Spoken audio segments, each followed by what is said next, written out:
நம்ம உடம்புல கால்சியம் வந்து ஒயிட் கலர்டு ஃபுட்ஸ், வெள்ளை நிற உணவுகள் சாப்பிட்டா கால்சியம் வெளியே போகும்.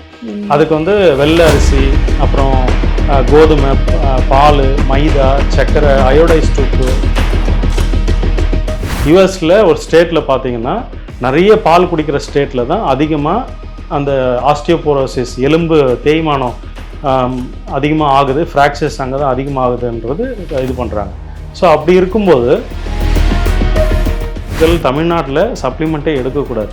ஏன்னா நம்ம பாரம்பரிய உணவுலேயே எல்லாமே இருக்குது. ஃபார் எக்ஸாம்பிள் என்ன அப்படின்னா, இப்போ சாப்பாட்டில் எப்படி நம்ம கால்சியம் கொண்டு வருது அப்படின்னா, ஒரு வாழை இலையை போட்டுட்டு நல்ல ஒரு இந்த சத்தான அரிசி, மாப்பிள்ளை சம்பா, கருப்பு கவுனி, இந்த மாதிரி அரிசியை சுட சாதம் இலையில போட்டுட்டு நெய்யை ஊற்றிட்டு சாம்பாரோ இல்லை கீரை கூட்டோ இல்லை கீரை பொரியலோ சாப்பிட்டுட்டு வெத்தலை சுண்ணாம்பு அதை சாப்பிட்டுட்டு.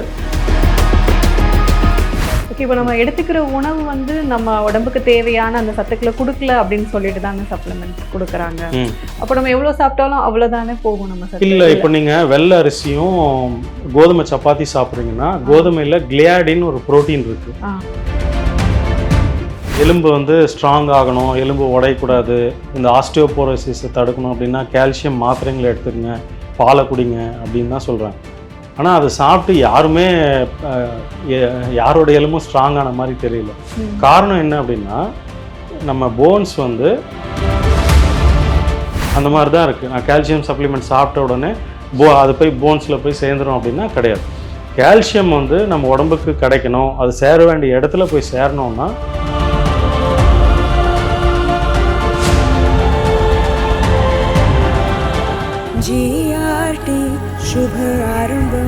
GRT Jewelers. Meenakshi Faculty of Pharmacy. Admission open for B.Pharm. Apply now. எல்லாமே நல்லா இருக்கும், எல்லாருக்கும் பிடிக்கும். The Chennai Silks தரமான ஆடி, பெருமை மிக ஆடி. குமுதம் நேயர்களுக்கு வணக்கம். நம்ம உடம்புக்கு எல்லா சத்தும் ரொம்பவே முக்கியம். அதுலேயும் குறிப்பாக எல்லா விட்டமின்ஸ், மினரல்ஸும் இருந்தால் தான் நம்ம உடம்பு ஹெல்த்தியாக இருக்குது அப்படின்னு சொல்லிட்டு சொல்லலாம். அதுலேயும் குறிப்பாக எதோட பங்கு அதிகமாக இருக்குது அப்படின்னு பார்த்தீங்கன்னா கால்சியத்தை சொல்லியே ஆகணும். இந்த கால்சியம் டிஃபிஷியன்சி இருந்தது அப்படின்னா கால்சியம் சப்ளிமெண்ட்ஸ் எடுத்துக்கலாமா வேணாமா, இது நல்லதா, இது எடுத்துக்கிறனால என்ன மாதிரி சைடு எஃபெக்ட்ஸ்லாம் வரும் அப்படின்னு சொல்லிட்டு நம்ம கூட டீட்டெயிலாக எக்ஸ்பிளைன் பண்ண வந்திருக்காங்க இயற்கை மருத்துவர் டாக்டர் யுவபாரத் அவர்கள். வணக்கம் டாக்டர். வணக்கம். இப்போ வந்து உடம்புக்கு வந்து எல்லா சத்தும் தேவை, விட்டமின்ஸ், மினரல்ஸ் எல்லாமே தேவை அப்படின்னு சொல்கிறோம். குறிப்பாக வந்து போனுக்கு வந்து கால்சியம் தேவை அப்படின்ற மாதிரி சொல்கிறோம். இப்போ அந்த கால்சியம் பத்தலை அப்படின்னு சொன்னால், கால்சியம் மட்டும் இல்லை, பொதுவாகவே எந்த விட்டமின்ஸ், மினரல்ஸ் வந்து உடம்புல இல்லை அப்படின்னு சொன்னால் சப்ளிமெண்ட்டாக எடுத்துக்கோங்க அப்படின்னு சொல்லிட்டு நிறைய சப்ளிமெண்ட்ஸும் எடுத்துகிட்டு இருக்கோம். இதெல்லாம் எடுத்துக்கலாங்களா, இல்லை கரெக்டு தானா நம்ம போகிற முறை? கால்சியம் சப்ளிமெண்ட்டுனால ஹார்ட் அட்டாக்லேருந்து பல பிரச்சனைகள் வரும். ஏன்னா அப்படின்னா இன்றைக்கி உலக அளவில் எலும்பு வந்து ஸ்ட்ராங் ஆகணும், எலும்பு உடையக்கூடாது, இந்த ஆஸ்டியோபோரோசிஸை தடுக்கணும் அப்படின்னா கால்சியம் மாத்திரைங்களை எடுத்துக்கங்க, பாலை குடிங்க அப்படின்னு தான் சொல்கிறாங்க. ஆனால் அதை சாப்பிட்டு யாருமே யாரோட எலும்பும் ஸ்ட்ராங்கான மாதிரி தெரியல. காரணம் என்ன அப்படின்னா, நம்ம போன்ஸ் வந்து கிட்டத்தட்ட 64 மினரல்ஸ்னால ஆயிருக்கு. அதில் முக்கியமாக 12 ட்ரேஸ் மினரல்ஸ் அப்படின்னு சொல்லுவாங்க. அதில் boron, calcium, magnesium, phosphorus, manganese, potassium, அப்புறம் silicon, chromium, iron, zinc. So இத்தனை மினரல்ஸ்னால ஆன ஒரு போனை வந்து வெறும் கால்சியம்னால மட்டும் சரி பண்ணிட முடியாது. ஸோ நம்ம உடம்புல கால்சியம் சப்ளிமெண்ட்டுன்னு எடுக்கிறோம் இல்லைங்களா, அது வந்து இன்ஆர்கானிக் கால்சியம், அதாவது இன்ஆர்கானிக்காக தயார் பண்ணுறது, அதாவது லைம் ஸ்டோன்லேருந்து எடுக்கிறது, சுண்ணாம்பு கல்லுன்னு சொல்லுவாங்க. அப்புறம் ஆயிஸ்டர் ஷெல், அந்த சிப்பி பாறை இருக்குல்ல, அதுலேருந்து எடுக்கிறது. ஸோ இந்த மாதிரி நமக்கு இன்ஆர்கானிக் கால்சியம் வந்து நமக்கு தேவையில்லை. அது எடுத்தாலுமே டெபாசிட்டு தான் ஆகுமே தவிர, அது வந்து நம்ம தேவையான இடத்துக்கு போய் ரீச் ஆகணும்னா அதுக்கான ஒரு விஷயங்கள்லாம் இருக்குது. ஸோ இப்போது ஃபார் எக்ஸாம்பிள் பார்த்தீங்க அப்படின்னா, நீங்கள் ஒரு வீடு கட்டணும் அப்படின்னா செங்கல் எடுத்துகிட்டு நீங்கள் பாட்டுக்கு அப்படி வீசினீங்க அப்படின்னா தானாக வீடு கட்டிக்குமா அப்படின்னா கட்டாது. அந்த மாதிரி தான் இருக்குது. நான் கால்சியம் சப்ளிமெண்ட் சாப்பிட்ட உடனே அது போய் போன்ஸில் போய் சேர்ந்துடும் அப்படின்னா கிடையாது. கால்சியம் வந்து நம்ம உடம்புக்கு கிடைக்கணும், அது சேர வேண்டிய இடத்துல போய் சேரணும்னா ஃபஸ்ட்டு விட்டமின் K2 வேணும், சரிங்களா? ஸோ அதுக்கப்புறம் மெக்னீஷியம் அது கூட இருக்கணும், அதுக்கப்புறம் விட்டமின் D இருக்கணும். So vitamin K2, magnesium and vitamin D இருந்தால் மட்டும்தான் நம்ம உடம்புக்கு அது கால்சியம் வந்து சேர வேண்டிய இடத்துல போய் சேரும். இதெல்லாம் இல்லாமல் வெறும் சப்ளிமெண்ட் மட்டும் ரெகுலராக எடுத்துட்டோம்னா அது எங்கேயாவது போய் டெபாசிட் தான் ஆகும். அது வந்து சேர வேண்டிய இடத்துல சேராம தப்பான இடத்துல போய் சேரும். முக்கியமா பாத்தீங்கன்னா ரத்த குழாய்க்குள்ள போயிட்டு அடியில போய் படிஞ்சிரும். அதுதான் ஹார்ட் பிளாக்ஸை கிரியேட் பண்றது, ஸ்ட்ரோக் வரதுக்கு காரணம் அதுதான். அப்புறம் சாஃப்ட் டிஷ்யூல போய் டெபாசிட் ஆகும். அதனால இப்போ பிரெஸ்ட்ல வந்து கட்டி வருது அப்படின்னா அந்த டிஷ்யூ கால்சிஃபிகேஷன் அப்படின்னு எழுதுவாங்க. ஸோ கால்சிஃபிகேஷன் என்ன அப்படின்னா அந்த எக்ஸஸ் கால்சியம், அன்யூஸ்டு கால்சியம், பயன்படாத இருந்த ரத்தத்தில் இருந்த கால்சியமை எங்கேயாவது போய் டெபாசிட் தான் ஆகுமே தவிர நம்ம உடம்புக்கு அது பயன்படாது. இப்போது நம்ம இந்த சப்ளிமெண்ட்டு முக்கியமாக தமிழர்கள் தமிழ்நாட்டில் சப்ளிமெண்ட்டே எடுக்கக்கூடாது. ஏன்னா நம்ம பாரம்பரிய உணவுலேயே எல்லாமே இருக்குது. ஃபார் எக்ஸாம்பிள் என்ன அப்படின்னா இப்போ சாப்பாட்டில் எப்படி நம்ம கால்சியம் கொண்டு வருது அப்படின்னா ஒரு வாழை இலையை போட்டுட்டு நல்ல ஒரு இந்த சத்தான அரிசி, மாப்பிள்ளை சம்பா, கருப்பு கவுனி, அந்த மாதிரி அரிசியை சுட சாதம் இலையில போட்டுட்டு நெய்யை ஊற்றிட்டு சாம்பாரோ இல்லை கீரை கூட்டோ இல்லை கீரை பொரியலோ சாப்பிட்டுட்டு வெத்தலை சுண்ணாம்பு அதை சாப்பிட்டுட்டு வெயிலில் ஒரு 10 நிமிஷம் 20 நிமிஷம் எக்ஸ்போஸ் பண்ணிங்கன்னா இதுதான் கால்சியமுக்கு தேவையான ஒரு விஷயங்கள். எப்படின்னு பார்த்தீங்கன்னா நீங்கள் வாழை இலையில் சுடசாதம் போடும்போது அந்த ஒரு கருகும் இல்லைங்களா, கருகும்போது அந்த சாப்பாட்டுக்குள்ளே போரான் வந்து ரிலீஸ் ஆகும். ஸோ போரான் வந்து மிக்ஸ் ஆகும். அதுக்கப்புறம் விட்டமின் K2 வந்து பார்த்தீங்கன்னா நெய்யில் இருக்குது.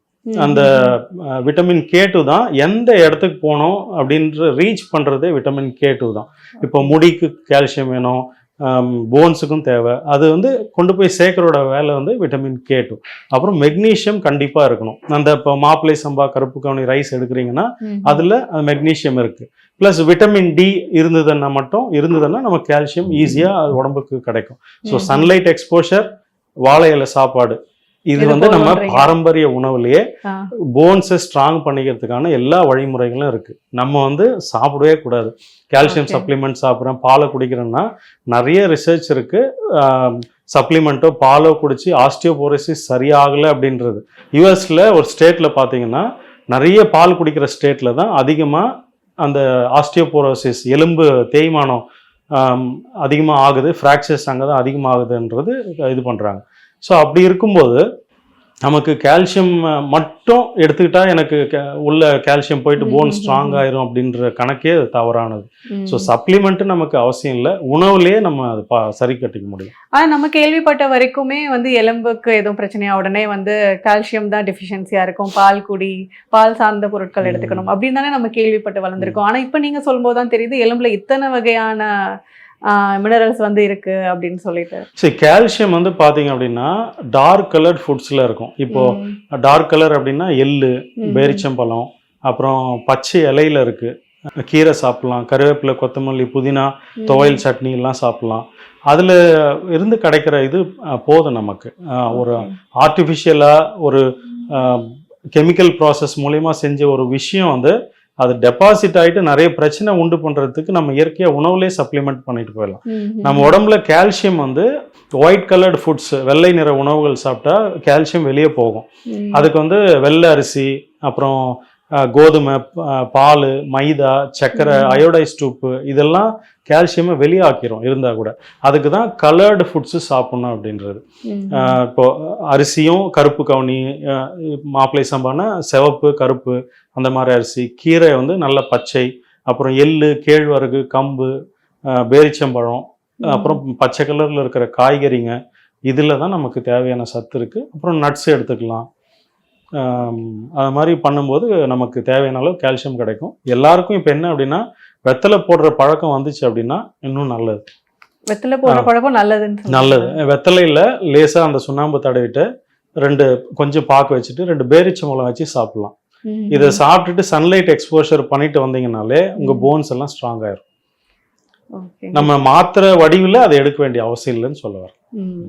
இப்போ கால்சியம்க்குன்னு இல்லை, பொதுவாகவே சப்ளிமெண்ட்ஸ் எடுக்க வேணாம் அப்படின்னு நீங்கள் சொல்றீங்க. எந்த விஷயத்துக்குமே சப்ளிமெண்ட்டு நம்ம எடுக்க வேண்டிய அவசியம் இல்லை. எல்லாமே டயட்ல சப்ளிமெண்ட், எல்லாமே உணவு மூலயமாவே கொண்டு வர முடியும். அந்த உணவு வந்து பாலிஷ் பண்ணது, ப்ரிசர்வ் பண்ணது, ப்ராசஸ் பண்ணது, ரீஃபைன் பண்ணது இருக்கக்கூடாது.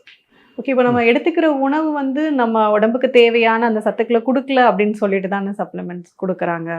அப்போ நம்ம எவ்வளோ சாப்பிட்டாலும் அவ்வளோதானே போகும் நம்ம சத்து. இல்லை, இப்போ நீங்கள் வெள்ளை அரிசியும் கோதுமை சப்பாத்தி சாப்பிட்றீங்கன்னா கோதுமையில் கிளியாடின் ஒரு புரோட்டீன் இருக்கு. அந்த புரோட்டீன் வந்து கால்சியம் அப்சார்ப்ஷன், அயன் அப்சார்ப்ஷனே தடுக்கும். ஓகே. நம்ம உடம்புக்குள்ள போக விடாது. ஸோ அந்த மாதிரி இந்த உணவுகளை தவிர்த்துட்டு நம்ம பாரம்பரிய உணவு, நம்ம முன்னோர்கள் என்ன சாப்பிட்டாங்க அது ஃபாலோ பண்ணா போதும். அந்த விஷயங்கள்ல எல்லாமே கிடைக்கும். எல்லாத்தோட முக்கியமானது சன்லைட் எக்ஸ்போஷர். நம்ம வந்து we are not just human beings, we are light beings அப்படின்னு சொல்லுவாங்க. அதாவது நம்ம கடலுக்குள்ள வாழல. ஸோ லைட்னால தான் நம்ம பரிமாணமாகி வந்திருக்கோம், சூரிய ஒளினால. அந்த சூரிய ஒளியிலேருந்து நமக்கு கிடைக்கிற அந்த சத்துக்கள் வந்து கண்டிப்பாக தேவை. குறிப்பாக வந்து இப்போ ஹைப்போதைராய்டு வரத்துக்கு காரணமே வந்து விட்டமின் டி டிஃபிஷியன்சியா தான். ஆமா, இப்போ நிறைய பேர் வந்து விட்டமின் டி டிஃபிஷியன்சி அப்படின்னு சொல்றாங்க. அதான் தைராய்டு பேஷண்ட் நிறைய 99% பாத்தீங்கன்னா பெண்கள தான் இருப்பாங்க. காரணம் வெயில்ல போக மாட்டாங்க, சன்ஸ்கிரீன் போடுவாங்க. அப்படின்ற பட்சத்துல அவங்களுக்கு தைராய்டு பிரச்சனைகள் வருது. ஸோ அதனால நிறைய அந்த ஆர்டிஃபிஷியலான விஷயங்களை பண்ணாம இயற்கையான விஷயங்கள், இயற்கை உணவு. இப்போ நான் வாழை இலை சாப்பாடு அப்படின்னா டெய்லி பண்ண முடியுமான்னா எல்லாருனாலையும் பண்ண முடியாது. ஏதாவது ஒன்றுன்னு ஒரு நாளைக்கு பண்ணலாம். ஒரு நாளைக்கு சன்லைட் எக்ஸ்போஷர் பண்ணலாம். ஒரு நாளைக்கு அந்த மாப்பிளை சம்பா அரிசியில் நெய் விட்டு சாப்பிடலாம். ஸோ கீரை பொரியல் வந்து வாரத்தில் 2-3 நாள் சேர்த்துக்கலாம். இந்த மாதிரி பிரித்து பண்ணால் கூட நமக்கு. இப்போ சன்லைட் எக்ஸ்போஷர்னால விட்டமின் டி கிடைக்கும்னு சொல்கிறீங்களா? அது கிடைக்கிறதுக்கு ஏதாவது குறிப்பிட்ட டைம் இருக்கா? இப்போ நம்ம எந்த டைமில் நம்ம சன்லைட்? சம்மர் டைமில் ஒரு 7 மணிலேருந்து ஒரு 9 மணிக்குள்ள. ஏன்னா அதுக்கு மேலே உட்காந்தாலும் தப்பு கிடையாது. ஆனால் சூடு தாங்க மாட்டாங்க, கொஞ்சம் யூவி ரேஸும் அதிகமாக இருக்கும். ஈவினிங் வந்து 3 to 5. வின்டர் சீசனில் நவம்பர், டிசம்பர், ஜனவரி டைமில் நம்ம எதுவுமே பார்க்க வேண்டாம். 12-1 மணிக்கு கூட நம்ம போய் உட்காரலாம். நமக்கு கெடுதல் பண்ணாது. நம்ம ஓகே டாக்டர், இப்போ வந்து கால்சியம் மட்டும் இல்லை, பொதுவாகவே சப்ளிமெண்ட் எடுக்க வேணாம். நம்மளோட அதுவும் நம்ம பாரம்பரியம், தமிழர்களுக்குன்னு ஒரு பாரம்பரியம் இருக்குது, அதை ஃபாலோ பண்ணாலே போதும், நமக்கு தேவையான சத்துக்கள்லாம் கிடைக்கும் அப்படின்னு சொல்லிட்டு ரொம்பவே எளிமையாக எல்லாருக்கும் புரியுற மாதிரி சொன்னீங்க. ரொம்ப நன்றி doctor. GRT Jewelers. Meenakshi Faculty of Pharmacy. Admission open for B.Pharm. Apply now. நம்ம சென்னை சில்க்ஸின் பெருமை மிகு ஆடி சேல். தரமான ஆடி, பெருமை மிகு ஆடி.